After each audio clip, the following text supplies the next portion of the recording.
Welcome back, everyone, to another episode of Hotel Talk. And today I have with us a very old friend and a very dear friend, George Adamides, who actually used to be in the tourism industry. So we really did meet because of Hotel Talk. And our lives have progressed. And there's a lot of similar paths that have happened. We both turned vegan and we both opened vegan restaurants. Us, the first one in Limassol, and George, the first one in Nicosia. So right. It's been a really fun journey to watch each other have all of these amazing experiences. So George is the owner and founder, along with his wife, of Elysian plant-based kitchen bar in Nicosia. It briefly opened in Limassol, and but they're concentrating now on the Nicosian one. And he's here to tell us a little bit about himself and about tourism and about life and so much more. George, Thank you for the welcome. invitation, Farah. Thank you very much. Pleasure. And it's a pleasure and honor to be here.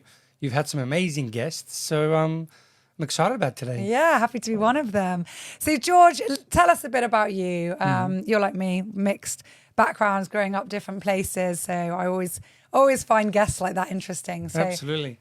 So I grew up in Australia, from the age of 7 to 19. whereabouts in Australia? In Perth. Okay. The western part, the most isolated city in the world. You've long haul flight from anywhere. Oh my So I didn't goodness. travel much as a child, even though my first plane ride was I was 7 years old, and that inspired me. I never knew, but it planted a seed to be in the travel industry. I didn't realize it till many years later. And finished school, came back to Cyprus, did the army, and wasn't really sure what to do before that. Why did you have to do the army, having grown up abroad? I mean, funnily enough, army in Cyprus, I think it's 13 months now. It was 26 then 26 when I was then, going to yeah. do. I think it's 12 now. I think it's 12 now, yeah. And when I came back, I never realized, but I turned 19 the day before I went into the army. So in my mind, I had to do 13 months. In the end, I did 6 because I was over the age of 18. So still, if you want to live back in Cyprus, I think you have to do a certain amount of Oh, months. really? Yeah, service. But as far as I knew, as if you've been away from the age of 15, even if you're born and grew up here, Yeah. you've been away from the age of 15, because I have friends who went to Okay. boarding schools specifically for that, Yeah. and they were Oh, really? exempt. For me, I don't know if maybe my dad threw me in there without me Yeah, knowing. maybe that there was. You're going to go back and look up the law and be like, just a minute. You need to do some army and sort yourself out. Yeah, because the truth is I started Interesting. university in Australia. I Yeah. started horticulture because I had no idea what I wanted to do.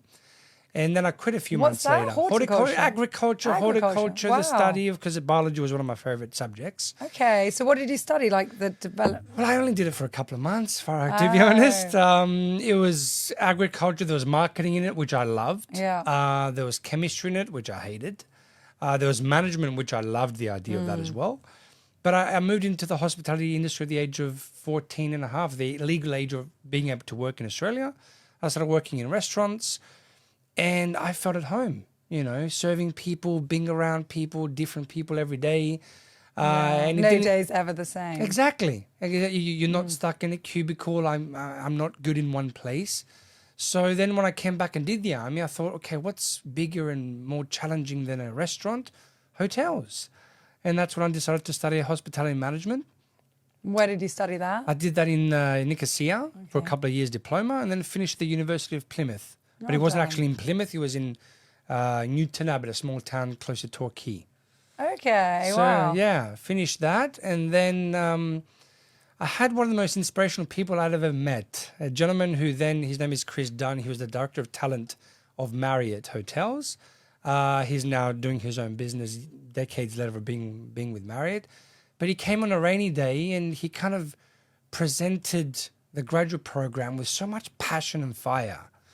And he was one of the first people that I thought, wow, this guy loves what he does. I want to follow that. And he presented the graduate program. There was 2,000 applicants, a very kind of interviewing process, one-on-one with him, and then an 8-hour interview with many other graduates and kind of directors and general managers watching you in different exercises.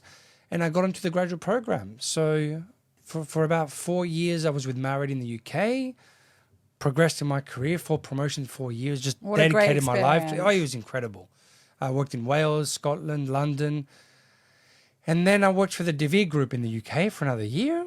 then came to the Intercontinental in Cyprus for another year, almost year and a half at the Aphrodite Hills. And then I Well, that's when we met. Exactly, yeah. And travelled, my goodness. Were you only there for a year and a half? Yeah. And we travelled so much. We did. I mean, I think we must have been to like 10 different countries at least. I think, a week. Basically, my boss said, you've got this budget. I don't want you in the office. You were doing groups then, weren't you? Group Exactly. marketing. Yeah, I remember correctly. But it's like 20 years ago. It is. Yeah. It is. Unbelievable. And then since then has been on the entrepreneur road, different ventures here and there. Yeah. Wow. That's amazing. So, okay, tell us a bit more about where the travel bug came from, because it's different for everyone.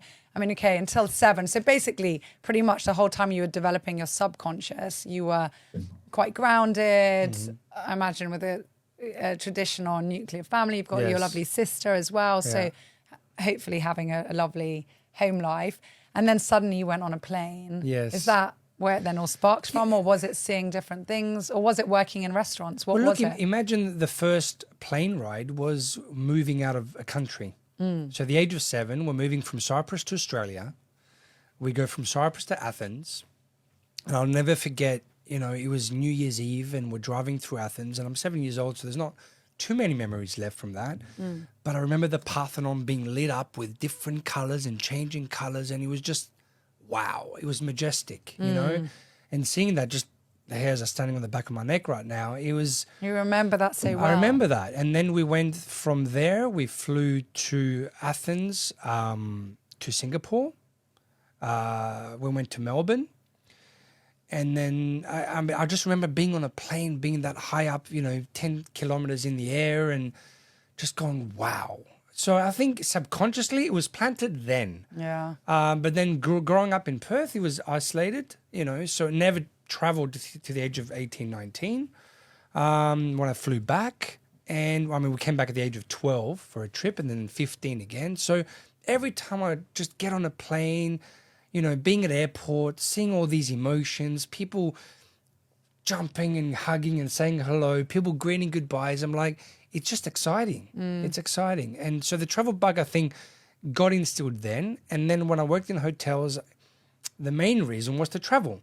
But then I realized I'm not traveling, I'm living for a year and a half in Wales, a year and a half in Scotland. And it was amazing because I'm experiencing new places, but the travel really became at Aphrodite Hills, where it flew off, where a week to 2 weeks, a month, I had to be somewhere, sharing the story, presenting. And then after leaving the hotel industry and heading deeper into the travel industry, because I expanded a travel company for about 10 years, that's where I didn't stop traveling. I think my record in 1 year was 75, 80 flights in a single year. So I've traveled to over 50 countries, and I've learned that, I remember it was a photographer that said it. He said, every time I travel, I come back a different person, because you bring back a learning, an inspiration, a new food, a new recipe, a new experience. So it's been incredible. Yeah. So tell us a bit about, it was World Ventures that you left the hotel, but it continued with your love for travel and the tourism industry. So tell us a bit about that, because you were doing that for 10 years. Yeah, 10 years. So you traveled a lot, and World Ventures, it's closed down now, hasn't it? Yeah, look, COVID, when you're selling a travel membership and the airports are shut down, it was a bit of a tough time to be doing it. But the company was around for 15 years. I saw it when it was only in the US. So me and my sister brought it to Cyprus, and then we expanded it into Greece, and then through our team went to Romania, Australia, many, many countries. It was the first travel network marketing company that worked. It came basically to say, you know what, there's not going to be any middlemen. We're going to do group travel. We're going to do amazing experiences. And we're going to give the cost price to our members, and sometimes even below cost. And we'll make, a bit of money from a membership fee, which is like 30, 35 euros a month. So I really started expanding that. But in the beginning, I realized it was Americans who had no idea what Europeans wanted. So my role was unique because I actually started consulting for the company and built their travel product for Europe. And then doing that consulting for quite a few years, in 2018, I headed up as the director of Europe, Middle East, Africa, and kind of expanded their Amsterdam headquarters, recruited the team, built the team there. And my team was doing over 1,000 groups with close to $20 million revenue in a year. Wow. So it was an amazing experience. I mean, I love the networking part, but I'm a travel guy, you know. What was your best trip? Oh my God, there's so many. I It's know, saying, like you just said now a million flights. what's your I'm like, favorite which child? one? Yeah. Look, I think one of the most, we even did trips here. We worked with you guys at Yes, the San you Rafael. did. So, okay, apart from San Rafael. Yeah, we Look, did. I remember we did, the first group we did, I remember was end of August. It was like about 40 people. And then we did others, Yeah. Look, one of the, I'd say my favorite one was Costa Navarino, West End property in Greece. Yeah. It was close to 1,000 people. Wow. They came from like close to 15 different countries. We did a hotel takeover. So it was in April 2016. And it was at the beginning of the season, so it could really take over the hotel. And it was just incredible. We did multiple excursions because you can't just take 1,000 people and it's a beautiful area there. It is. I mean, It you know, is. you're I in the mean- middle of nowhere, but it's stunning. Yeah, amazing resorts, so many things to do, whether golf and, you know, the last biggest naval battle in Europe happened just off the coast there. So I think for many people, they will never forget that trip. We did quite a few large groups as well, but that was super memorable. Yeah. Wow, that's so nice. So let's touch a bit on growing up with these cross-cultural influences, even though you were quite stable in your life, but still you were mainly in Australia, Australia. And but both your parents are Cypriot. Yes. So how did you find that? Because, okay, we always laugh about my big fat Greek wedding. Yeah. You know, I mean, for so many of us growing up, just eating different food to our friends and it's fun. I mean, it's not a bad thing, but how did you find that? And then also to talk a little bit about you and your sister, because I know your lovely sister, Rosina, she's adorable. And I feel very blessed with my siblings and my brother, who I'm especially close to. Yeah. So tell us a bit about both. Absolutely. Well, I've got an older brother as well. Okay. I did not know that. But we're 5 years apart. Okay. So me and my sister were almost like twins. She's 3 years apart, but she's always been my first mentor in life, you know, always been there for me and taught me many things. And she was my first sign up in World Adventures as well. So she trusted me, and that journey together, you know, changed our lives. But growing up, I was a WOG in Australia, which is not a term used here, but what's a WOG? it's a Greek or an Italian, basically. It's almost a racist term today's. Okay. So you're a foreigner, you know? Not in a bad way, because from the age of 7, within a couple of years, I was talking like an Australian. Yeah. But you're living in a country and you're a foreigner. Even though for them, I'm like, hold on, you've only been here a couple of 100 years. Yeah, exactly. You know, like everyone's a foreigner here. Yeah. And when your grandparents convicts from England. Exactly. But, you know, adversity makes some people break and it builds others up. And it's funny because when I came back to Cyprus when I was 19, I was Australos. I know. I was the Aussie. You know, it's like, so everywhere I've been a foreigner to the land. But you know what? Difficulty, I think, is one of the biggest things that helps people grow.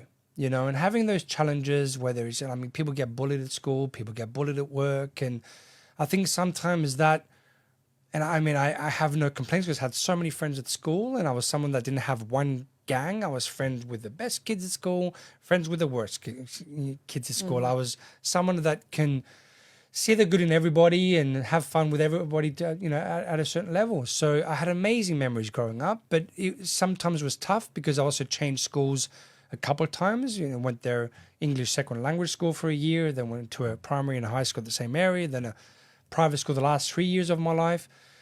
So it was amazing having, you know, that adversity, because I think it strengthens your character.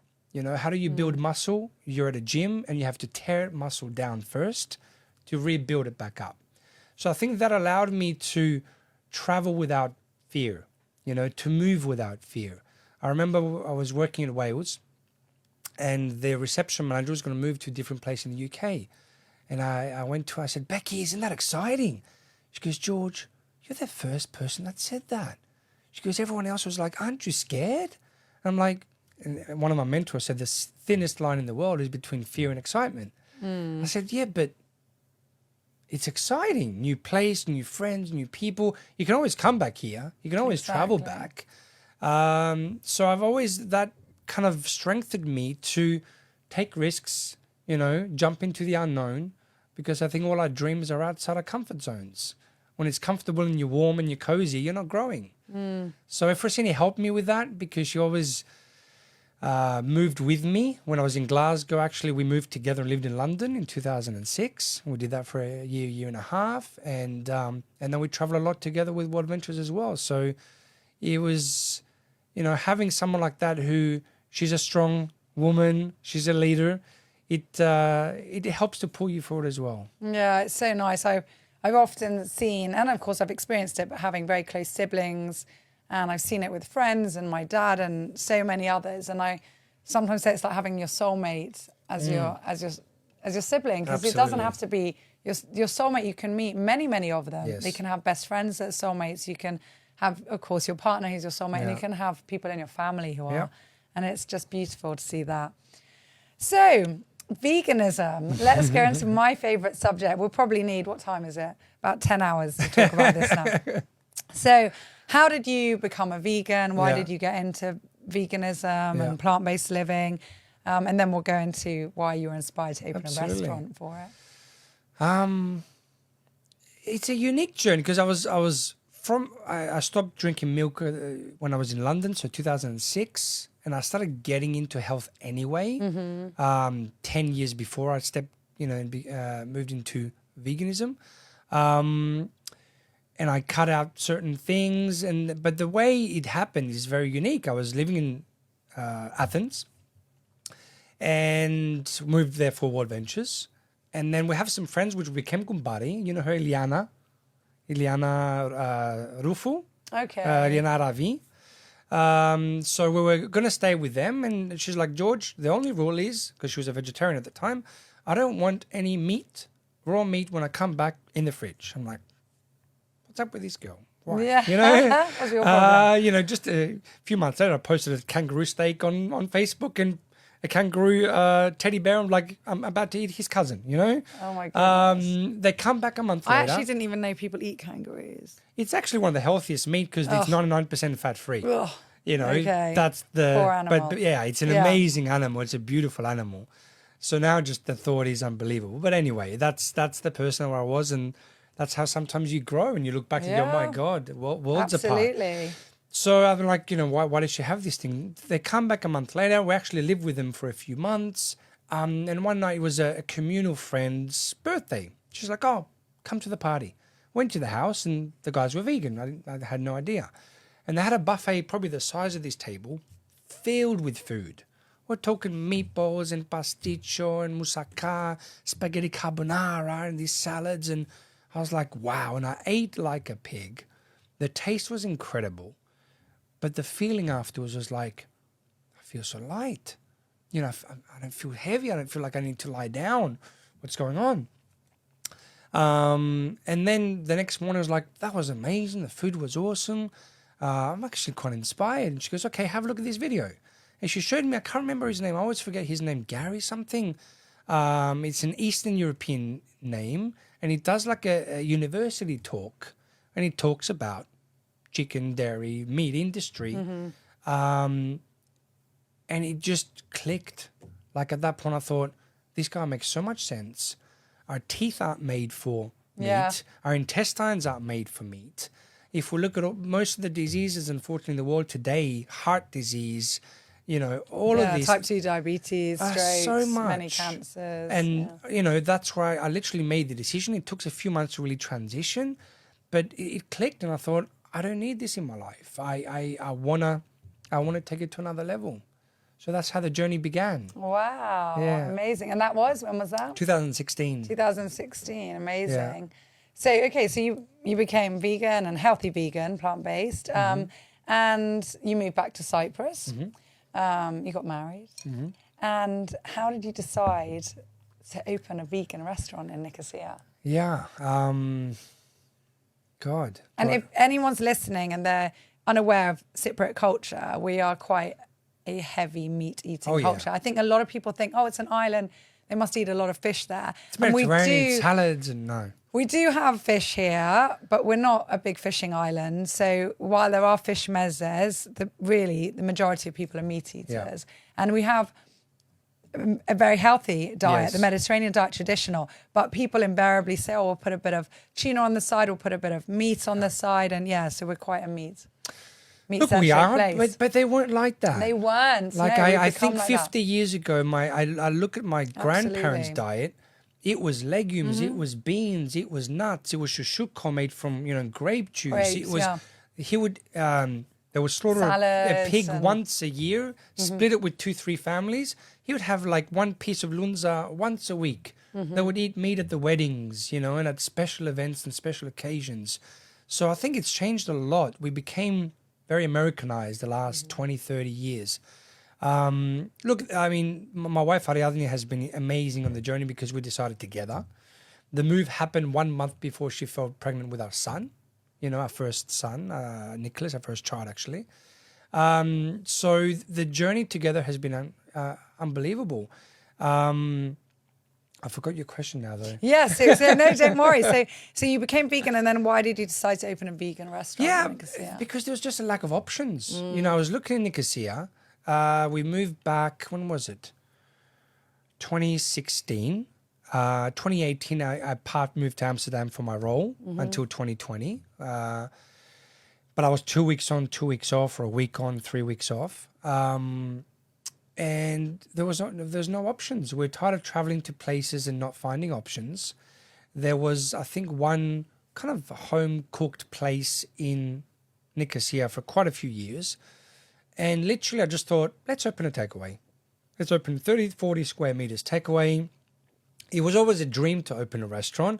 But, as you know, Farah, the hospitality industry is tough. It's very tough. People don't realise, and it makes me laugh because they all come with opinions, because everybody's a client. Yeah. Everybody's a client of a restaurant, everybody's a client of a Yeah. hotel. So everyone has an opinion, Yes. rightly so, of what they like, but also what they think should happen. And you should just get a hostess. You should just get 5 more waiters to be here in peak time. You should just serve 10 more items on. And they have no idea of the actual logistics and operation behind it. And even the profit margins. Oh, it's like tiny. before I moved into the travel industry, I remember looking at the numbers. St. Pierre Marriott Country Club. It's got 2 championship golf courses, amazing property, 16th century manor house, 1,000-year-old church next to it. And I remember looking at the numbers. He was doing about 15 million in revenue. I looked at the profit. It took him like 1.2 million. I'm like, hold on a second. It's about 8%. And that's only if you pass your break even. Yeah, of course. Because, of course. once, and the break even, I mean, I say that's quite obvious, but the break even is very high in hotels. Yeah. So in other businesses, it's lower, and maybe variable costs are more, but the variable costs aren't so high in hotels, but the break even is unbelievable. Yes, it is. So you've got to get is. it's like 80% there, and then you make this tiny bit. Yeah. It's crazy. So it's very tough work. So I thought of opening a takeaway at first and just doing like 40 square meters and doing burgers, but the difference, we've named it more of a health food restaurant because, as you know, vegan in Cyprus is still very early.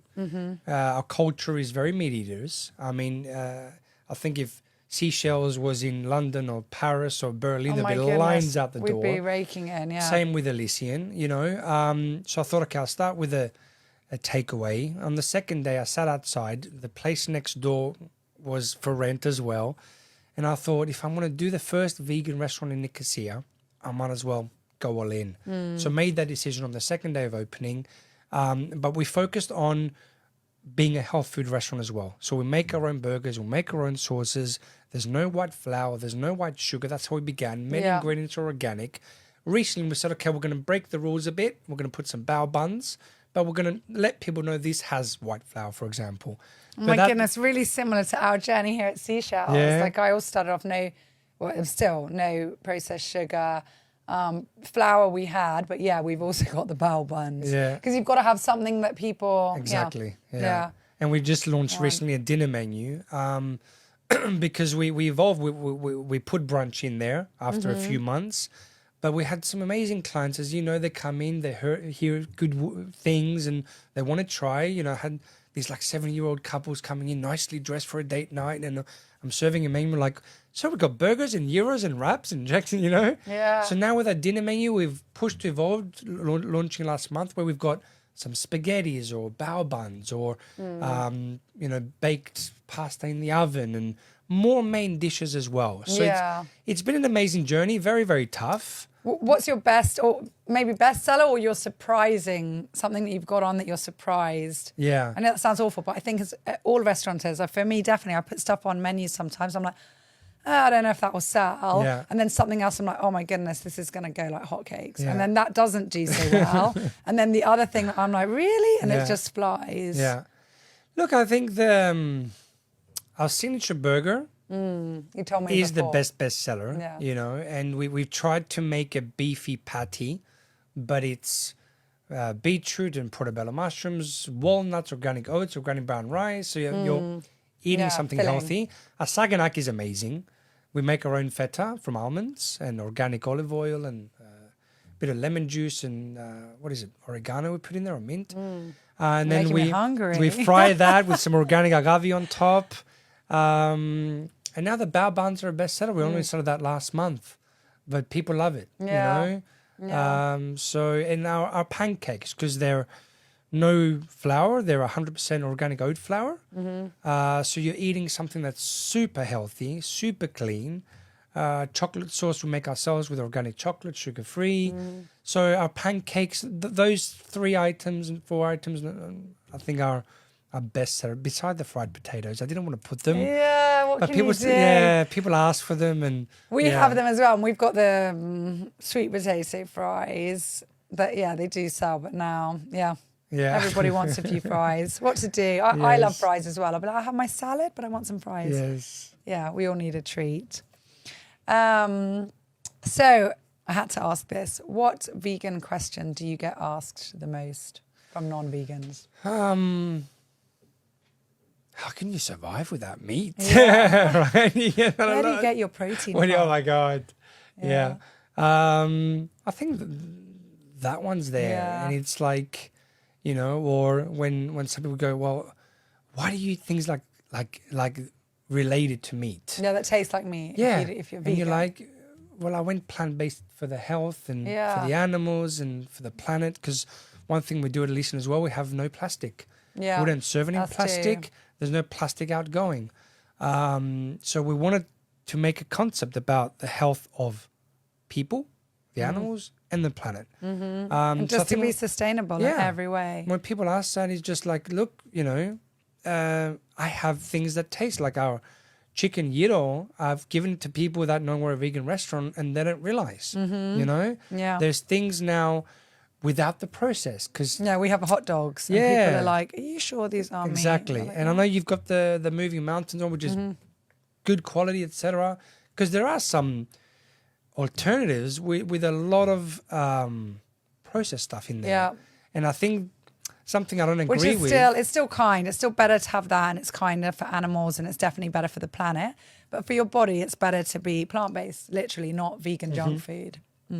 Exactly, Farah. I said to people, look, there has to be a balance of your inner and your outer world. Like, I don't think you should love the animals more than your own body. You live here as well, right? So, yeah, it's all right to have some junk once in a while, but have balance. So it's a love inner and outer as well. So, and I think one thing that I don't agree with the direction they're going to start pushing lab meats now. That is healthier for the environment, etc. I know that, so the studies that I've seen and read, lab meats, they're still healthier than regular meat. Right. So they're kind of on, so vegan processed food or meat is like an amber food, and it's on the same par as, let's say, lean meat. Right. So I think for absolutely. your body, Compared then, to and then of course you're not killing an animal, Yes. because I don't think that's our right to take a life, whatever species it is.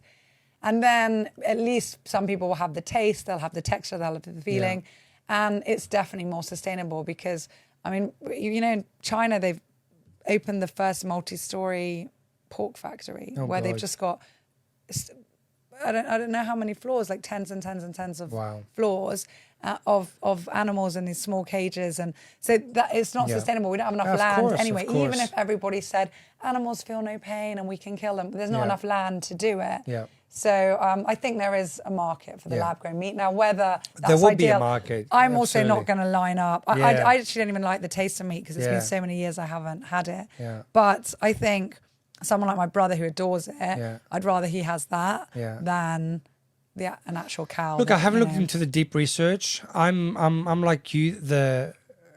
The closer we are to a whole food plant-based diet, that's the how our bodies cleaner, are supposed to be. If it's not in a packet, and that's why we avoid. So I say if there's no label, exactly. That's what we're supposed if to you be get it, you can make it. You can do whatever you want. It's whole food, And I've got someone very dear to me right now. My mother going through some serious health issues. And it's not just our diet that creates health, but also our own mental state, right? And our emotional. emotions. But I think that's the cleanest way to eat, and I've been to America 15 times and you look at the way they eat, like some of them don't even have a kitchen. I went to an Aussie friend's house a couple of months ago. I was there for 10 days just for a visit. And I'm like, can I cook you something? He's like, I don't know if the stove works. I haven't used it in like 5 years. Dude, what are you eating every day? So, take out. I'm all about clean living as much as you can. If you eat a Western diet, you're going to get a Western disease. Yes. So they say a standard American diet equals a standard American disease. Absolutely. Yeah. So interesting. So going back to hotels, well, I've said already, but maybe your best memories from hotels, not from World Ventures, but maybe your days at Interconti. Best memories. I mean, I'll share a couple. I'll share some of one of the most craziest stories, but I was at the Glasgow Marriott. I was restaurant room service manager. We're talking 300 bedroom hotel, 600 guests. And I was duty manager. I was late early. So I was going to finish at, 11 p.m. You never finish at 11 p.m. Sleep in the hotel because I was going to be working 7 a.m. and I was overnight in case of emergency. And I'll never forget, I literally laid down my head on the pillow in the hotel at 12:30 and at midnight. And at 12:40, the fire alarm's going off. I open my eyes and I'm like, okay, I'm waiting 10 seconds in case it goes, hoping that it turns back off. It's not going back off. Okay, I run downstairs. It's still going on. What's happening? This room.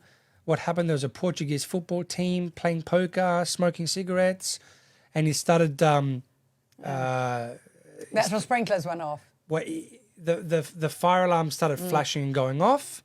So in order to blow some smoke, the guy grabs a towel, starts waving it up to the ceiling, breaks the sprinkler. So we're talking, it was the 8th floor, and I can't remember how many liters. It was like 200 liters a minute or something crazy that's pumped out of these sprinklers.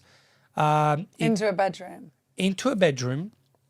It flooded the whole of the 8th floor because we evacuated everybody outside at like 1 a.m. in Glasgow in winter.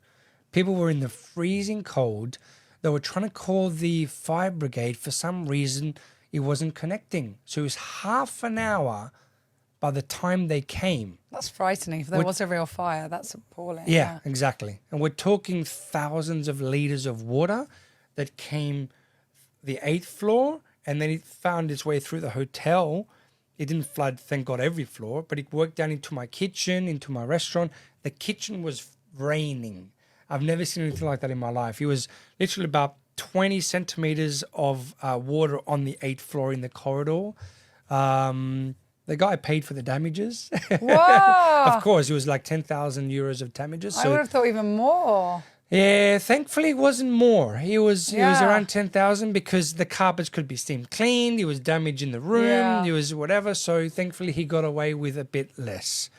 But that was one of the most craziest stories in hotels. Yeah, because I guess insurance wouldn't cover that. Exactly. Exactly. And happiest memories. God, I think at Aphrodite Hills, I had a ball. I think traveling with you in Paris. Paris, I always remember Paris. It's got a record. I think it was in Frankfurt was the last time where we had the most expensive meal at a restaurant I had with insane. Claire and with Fortini. She's still living Stephanie, and the guy was doing this, and we were like, Dissimeni, like, what's he talking about? And then, but they ripped us off. They did. It wasn't because worth we were saying that. like the amount. I think we were in a sushi restaurant, and we were ordering pieces, but he brought us platters. Yeah.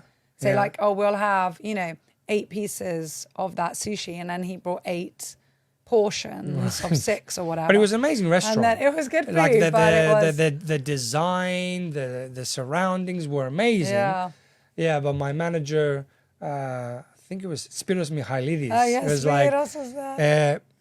What's this one? Yeah. Whatever that. We're like, well, we were with Claire and everyone, and Farah, and we. Everyone can vouch for what happened. Go check the other hotels. Everyone has the same expense. But it was so many amazing times, so many travels, so many experiences. Yeah, good times. This industry definitely. Yeah. So, what's your favorite quote? My favorite question I ask everyone. It's from my favorite book, from the Bible.